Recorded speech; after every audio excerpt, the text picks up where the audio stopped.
안녕하세요. 개인 투자자분들의 멘토 프로페서 킹입니다. 12월 19일 기술적 분석이 좋은 모닝 브리핑 출발해 보도록 하겠습니다. 자, 일단 미국 시장 같은 경우에 하락하는 모습을 보여줬죠.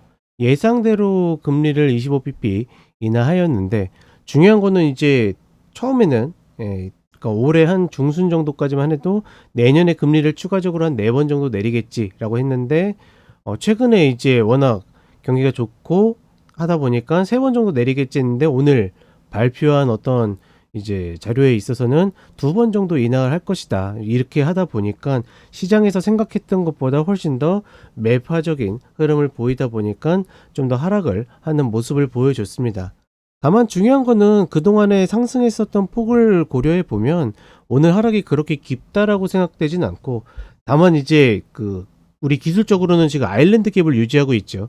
이 자리를 유지할지 아니면 매우고 반등할지 이탈할지, 이 부분이 가장 중요하지 않을까. 전반적으로 여전히 종목적인 이슈나 흐름들은 굉장히 강한 흐름들을 보여주고 있기 때문에 과연 이 흐름 하나로, 그러니까 거시경제에 대한 이야기죠. 이 흐름 하나로 모든 것을 꺾을 것인가는 조금은 의심스럽다. 뭐 이렇게 보고 있고, 다만 최근에 엔비디아에서 우리가 봤다시피 내가 노리는 종목이 원하는 자리에 온다라 그러면 그런 것들 하는 데는 여전히 괜찮다. 그러니까 미국 시장은 눌림의 매수를 받아주는 시장이지, 하락의 매수를 받아주는 시장이지 하락에 던지는 시장은 아니다. 이렇게 한번 정리를 해보고 싶고, 한국 시장 같은 경우에는 외국인들이 현물을 매수하는지 마는지에 따라서 굉장히 휘둘리고 있죠.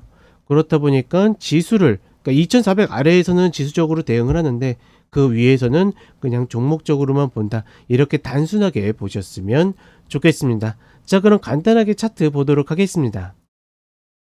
자, 상당히 무섭게 떨어지는 모습이죠. 사실 금리 인하 발표하고 나서부터는 별로 떨어지지 않았어요. 그 이후에 파월 의장이 어떤 인터뷰를 하면서 점점 이제 하락폭을 넓히더니 급락하는 흐름을 보여줬고, 다만 이번 만기도 그렇고 전반적으로 매수 만기가 될 가능성이 높기 때문에 어느 정도 회복하지 않을까. 다만 중요한 거는 지금 이게 이제 15분 좀 늦다 보니까 아직 종가가 형성이 안 됐거든요. 과연 이제 이 자리에서 다시 밟고 일정 수준 반등이 나와서 빠질지, 아마 제가 봤을 때는 반등이 나와서 돌파할 것 같지는 않고 이런 리바운드가 나올지 아니면 단번에 연속적으로 빠질지, 뭐 이런 것들이 좀 관건이지 않을까라고 좀 보고 있다.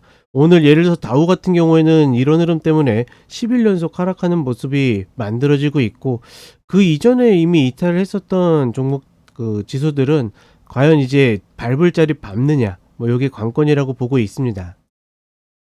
그리고 한국 시장 같은 경우는 외국인들의 현물 매수에 따라서 계속 오락하고 있는데 오늘도 이제 개파락이 만들어지겠죠.